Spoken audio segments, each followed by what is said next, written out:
Welcome back, ladies and gentlemen, for another YouTube video. Allincrypto here, and today we are going to be talking about Polkadot. And it's been a little while since we've delved into the depths of Polkadot and its ecosystem. I think the last couple of videos that we did, one was on the unlock, which we'll talk about very quickly and how that's gone.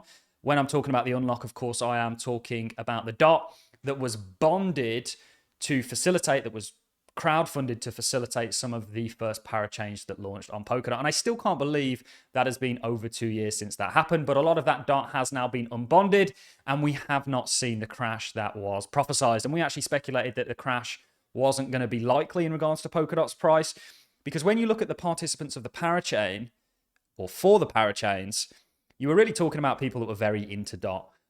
In my opinion, there was an overwhelming number of people, certainly if they took part in the parachains away from sexes, centralized exchanges, that actually would have been very into DOT and seen a long-term vision for it, which we of course have. And we're going to be talking about that vision. We're going to be talking about Polkadot in this video. So the last couple of videos that I covered, we spoke about the unlock and how we really didn't think it was going to affect the price much, or certainly Polkadot as a project. And then we spoke about this kind of new vision for Polkadot that was proposed by Gavin Wood, not only on our own, but also we had Bill Laboon on to really come and give us the more technical informed version of the proposal than perhaps I could have put forward myself. So what I want to do in this video is not spend too much time on that, although we'll leave a link to Polkadot 2.0, potentially the future of Polkadot if it gets voted on, in the description. And of course, we'll leave a link to our previous video on the unlock. I want to just really go over and perhaps reintroduce Polkadot to some of you guys and actually look at some of the amazing things that are currently taking place with Polkadot. We're going to be talking about how Agro token in the past 24 hours have announced that they're going to be launching a parachain, or going to be pursuing a parachain and looking to build on Polkadot. We'll be relating that with some of the Cardano partner chain news. And then we're going to be looking at things like transactions per second, really, to start the video off. Bill Laboon did a great tweet that I think is definitely worth mentioning. The kind of state of Polkadot overall. One thing that really drew me to Polkadot was because it essentially looked at the traditional way of doing blockchains at the time. We've seen a sort of multi-blockchain ecosystem become more and more of a pursued model, and more of a kind of somewhat modular model, if you will. But one of the things that really attracted me to Polkadot was they said, okay, we don't just want this layer one blockchain. We want to, instead of have a layer one that does everything, which makes things very hard to scale and optimize for security and interoperability, we want to basically provide a blockchain that will facilitate other blockchains to go after and pursue whatever niches they want to go in. So we don't want to solve everything. Polkadot doesn't, on its relay chain, solve everything. You can't do smart contracts currently. That may be a change that's coming with Polkadot 2.0. There's a number of things you can't do. But what you can do is use the relay chain to build your own sovereign blockchain, i.e. parachain in this case, but we may see this move to cores, that can basically start at a point of advance than somebody building up their own blockchain. And not only that, Polkadot offers a number of really unique benefits, such as interoperability. So you've got this thing called XCM that allows this ecosystem to talk to one another. So if you think about crypto and its very siloed nature, where Ethereum can't talk to Bitcoin and vice versa, everything in Polkadot can talk to itself through XCM, which is a feature that the relay chain offers. You've also got scalability. So Polkadot's architecture is designed to achieve high levels of scalability due to its very model, its very consensus. You know, when you're talking about scalability in these projects that tried to do everything on the layer one, Polkadot didn't do that.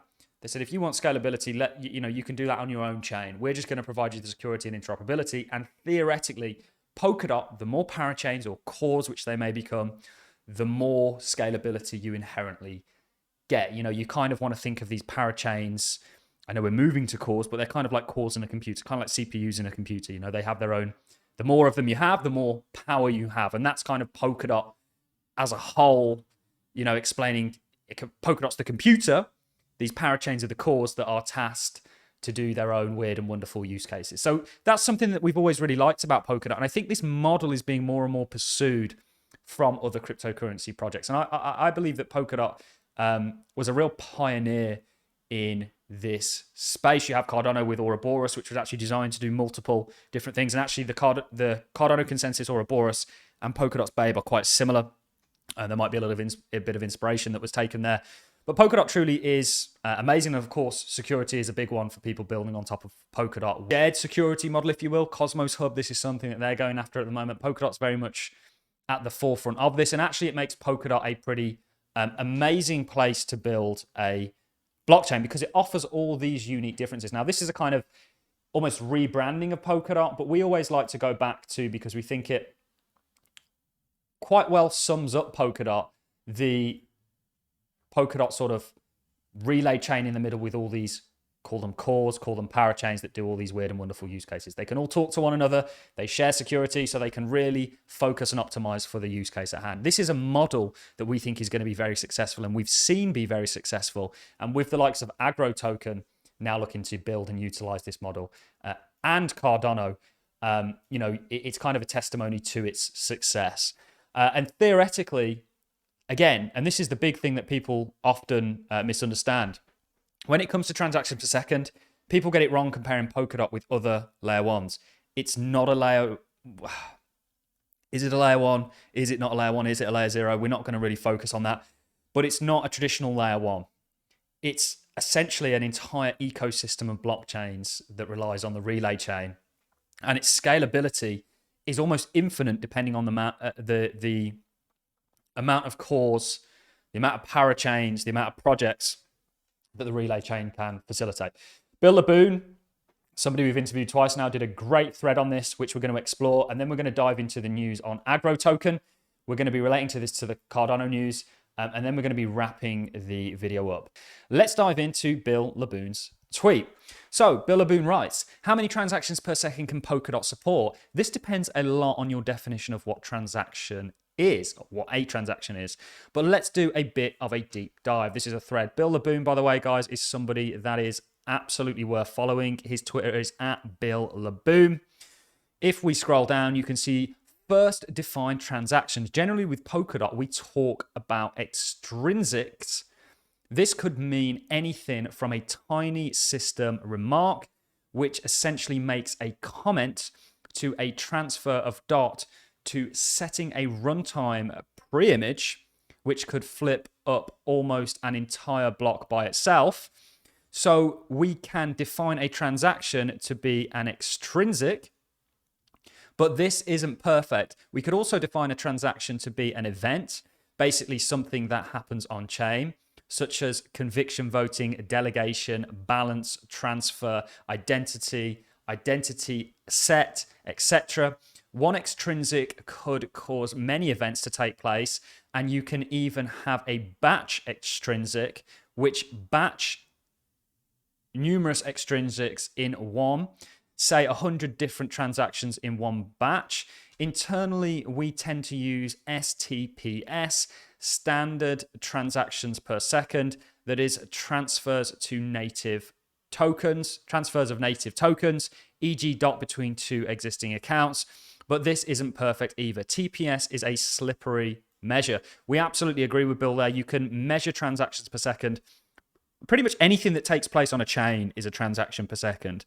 So using the definition of TPS, though, we can run some benchmarks on testnets, and answer for substrate-based chains is generally 1,000 transactions per second. So this is probably why you have the likes of Agro token and many other projects actually looking to build and utilize Polkadot, because they don't need to worry about the transactions per second. They don't need to worry about the security. They don't need to worry about making something interoperability. Polkadot says, we'll take care of that. You just do whatever it is you want to do. And we think that that is a winning model in the crypto space. So there are some overhead to being a parachain, of course, but with some recent update, estimates are around 4,300 TPS per 6-second block, or around 716 TPS for each parachain. There are 50 parachains currently running on Polkadot, with lots of room for more. This is what I mean about Polkadot is essentially infinitely scalable. So ignoring the relay chain for now, that's 35,800 transactions per second currently, with lots of room for growth. Of course, this assumes quite a bit, e.g. flat distribution of transactions across parachains, assuming standard transactions, etc. So this all sounds nice in theory, but can we actually show it in a real world environment?